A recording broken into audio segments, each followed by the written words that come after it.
Good morning, students. Today we shall start our new lesson, that is nutrition in plants. All living things need food. Why do we need food? What does it provide? Food gives us energy to do our daily activities. We need food for our body growth and development, and we need food to stay healthy. The process of obtaining a food which is necessary for health and growth is called nutrition.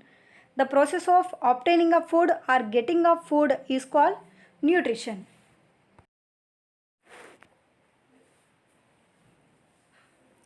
We can see two different modes of nutrition in plants. That is autotrophic nutrition and heterotrophic mode of nutrition. Let's see the autotrophic mode of nutrition. All green plants comes under autotrophic mode of nutrition. Here auto means self. That means the organisms which prepares the food by their own are called autotrophs. So plants also prepares the food by their own. So plants also autotrophs. Plants prepare their food during the process called photosynthesis. To understand this process clearly, first of all we must know the parts of the plant. Plant has so many parts. Plant mainly consists of two systems, that is root system and shoot system. The parts that present below the soil are called root system, and the parts that present above the soil, above the ground, are called shoot system. In the shoot system, we can see stem, branches, leaves, flowers, buds, and fruits. The process of photosynthesis will be carried out in the leaf. Let's see the structure of a leaf. Green and flat expanded structure is called leaf. Parts of leaf. First one, petiole. A stalk-like structure called petiole. Leaf attaches to the stem or branch through petiole. Second one, lamina or leaf blade.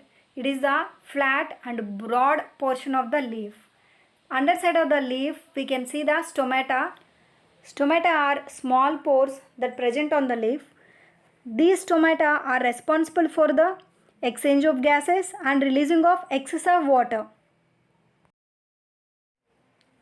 Third one, midrib. On the lamina there is a main vein called midrib. Veins arranged from the main vein, and it extends towards the edges of the leaf. Again these veins divides into veinlets. These all veins together form network on the leaf, which are responsible for the transportation of food as well as water throughout the leaf. Next one, leaf base. The portion where the leaf connects to the stem is called leaf base. Next one, stipules. Some leaves possess the lateral outgrowth like structures called stipules. Let's understand the process of photosynthesis. Plants take carbon dioxide and water. In the presence of sunlight and chlorophyll, they prepare the food, that is glucose, and it releases the oxygen as byproduct. Plants absorb the water from the soil through roots.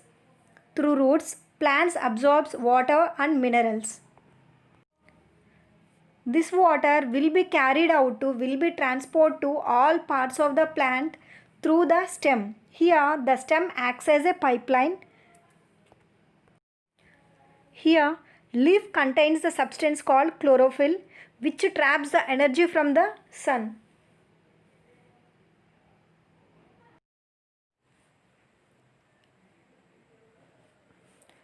Cross section of leaf shows upper layer as well as lower layer, which are very flat.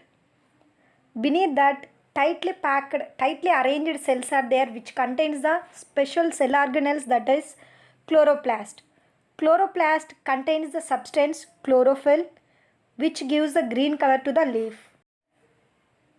In the next layer, cells arranged very loosely and it contains more and more air spaces. It contains tubes which helps in the transportation of absorbed water in leaves. Lower layer has many pores called stomata. The stoma is surrounded by two guard cells which helps in the closing and opening of the stoma. Carbon dioxide from the environment enters into the leaf through the stoma, and after it passes through the air spaces, finally it reaches the chlorophyll containing cells.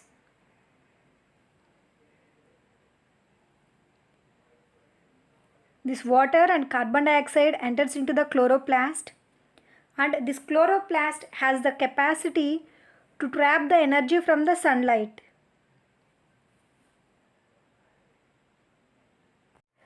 By using this energy, chloroplast prepares the glucose or food by using the carbon dioxide and water.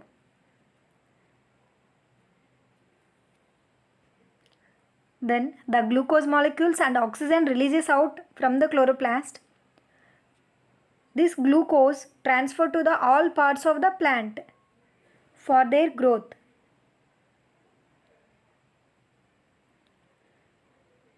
And the released oxygen diffuses out through stomata.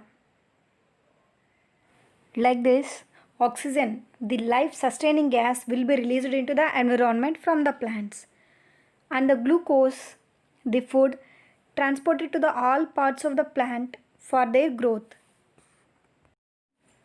Equation for the photosynthesis is carbon dioxide, we can write as CO2, and water, we can write as H2O.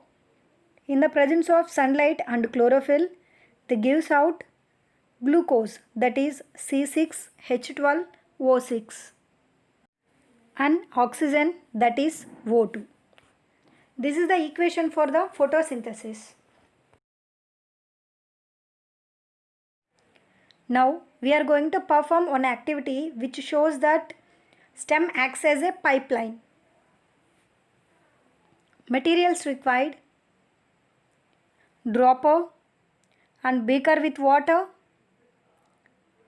tender twig of balsam plant, red ink and blue ink, and one knife. Take a beaker with some water and put a few drops of red ink in it. Take a tender twig with leaves and white flowers and immerse in that water. Leave it for 8 to 10 hours. We can observe red color lines on the flowers and on the leaves. It indicates that water moves up through the stem. But how does water reaches other parts? To find this, cut across the stem and look for the presence of red color. Red color is present around the periphery of the stem in small particles in a stem. This activity proves that stem acts as a pipeline, so it transports the water to the all parts of the plant. So green plants make their own food by the process called photosynthesis. This photosynthesis will be occur only in the presence of sunlight. This is about autotrophic mode of nutrition. In our next video, we shall learn about heterotrophic mode of nutrition. Thank you.